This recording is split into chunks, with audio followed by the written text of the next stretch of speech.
तो गाइस क्या आप जानते हो दुनिया के सबसे ताकतवर कंट्री अमेरिका भारत से डरता है? अगर डरता भी नहीं तो सोच समझ कर चलता है, क्योंकि जो चाइना से कॉम्पिटिटर है ना उसके लगभग इंडिया भी उसके पास आ रहा है। लेकिन ऐसा क्या स्ट्रेटेजी इंडिया अपना रहा है कि अमेरिका जैसे देश भी सोच समझ कर चलता है इंडिया से?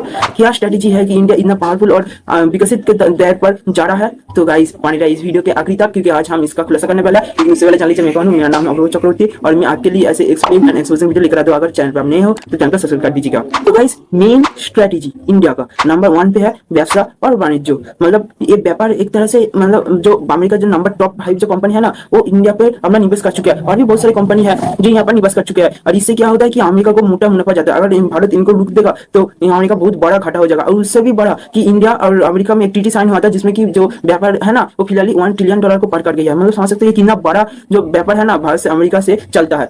नंबर 2 पे हमारा यूथ पावर। हमारा इंडिया था पॉपुलेशन में नंबर 1 पे चला गया है। 140 करोड़ पीपल से भी ज्यादा हमारे इंडिया पे आज लोग बस करते हैं। तब समझ सकते हो कितना लोग यहाँ पर भारत में रहते हैं। और इनका यूथ पार्ट कितना होगा? अगर चाइना आज हमारे से बहुत ज्यादा डेवलप कर चुका है उसका एक ही रीजन है, क्योंकि उनका जो यूथ पार्ट था वो बहुत बढ़िया था, जिसके कारण उसका जो व्यवसाय बनने था ना वो बहुत अच्छा था। तो गाइस नंबर 3 पे है हमारा यूपीआई, जो बहुत ही महत्वपूर्ण है हमारे इंडिया को आगे विकसित करने के लिए, जो कि है डॉलर की ऑपोजिट करेंसी, जिससे कि हमारा देश में जो डॉलर का दबदबा है ना वो थोड़ा सा कम हो सके। क्योंकि अभी फिलहाल रशिया ही कुछ लेने के लिए तैयार हुआ है, फ्रांस भी चल रहा है मानने के लिए, सिंगापुर, सऊदी अरब और नेपाल, भूटान, बांग्लादेश, इस तरह से जो अगल बगल के जो थोड़े बहुत देश है ना वो राजी हो गया है कि इंडिया करेंसी को एक्सेप्ट कर लिया है। तो इस तरह से हमारा जो यूपीआई है ना थोड़ा बहुत तो चल रहा है। और अगर ये डॉलर का वजह साइड आ जाता है तो अमेरिका पूरा हमारा से जो कंट्रोल रहता है ना वो टूट जाएगा, क्योंकि अमेरिका जो मेन पावर है वो मिलिट्री नहीं बल्कि वो डॉलर का पावर है। नंबर 4 पे हमारा देसी जुगाड़। तो इसमें तो हमारा भारतीय नंबर 1 पे है, जो कि आज बहुत सारे जगह पर फूल रहा है। क्योंकि आपको पता होगा जो आदिपुरुष सिनेमा है वो 900 करोड़ में हुआ था, और लेकिन हमारा जो चंद्रयान 3 मिशन है वो सिर्फ 600 करोड़ में है। हम इतना कम खर्चा में इतना बड़ा मिशन करता है कि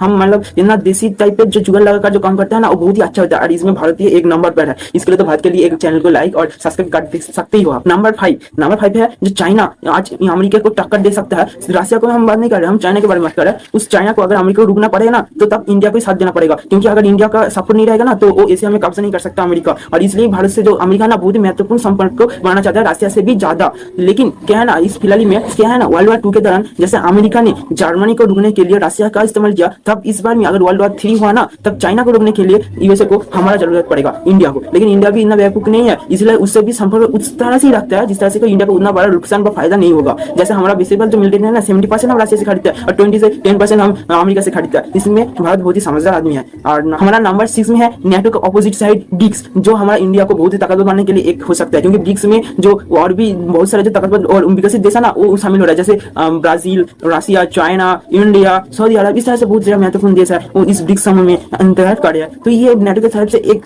जो अपोजिट होता है ना शायद हो सकता है, क्योंकि जो आधी जो पॉपुलेशन है ना इसकी दुनिया की जो 40% पॉपुलेशन है ना वो इस ब्रिक्स के पास है। और जो सैनिक के मामले में है वो भी ज्यादा है नेटो के बारे में, जहाँ पर नेटो में 22 से 35 मेंबर जो वहाँ पर अटैक्ट है। लेकिन हमारे इंडिया पे सिर्फ ओनली कुछ ही देश ब्रिक्स में है, लेकिन तभी भी इतना ताकतवर हो सकता है। और यहाँ पर चाइना, रशिया और इंडिया अपने कुछ करेंसी को अप्रूवल देने के लिए बातचीत कर रहा है कि जाकि वो डॉलर के ऑपोजिट हो सकता है, जिसमें अगर चाइना और इंडिया एक हो जाता है तो भाई अमेरिका को तो फटने ही वाला है। तो आप कमेंट कर सकते हैं कि क्या होने वाला है और आप क्या सोचते हो इस बारे में। तो चलिए आज के लिए इतना ही।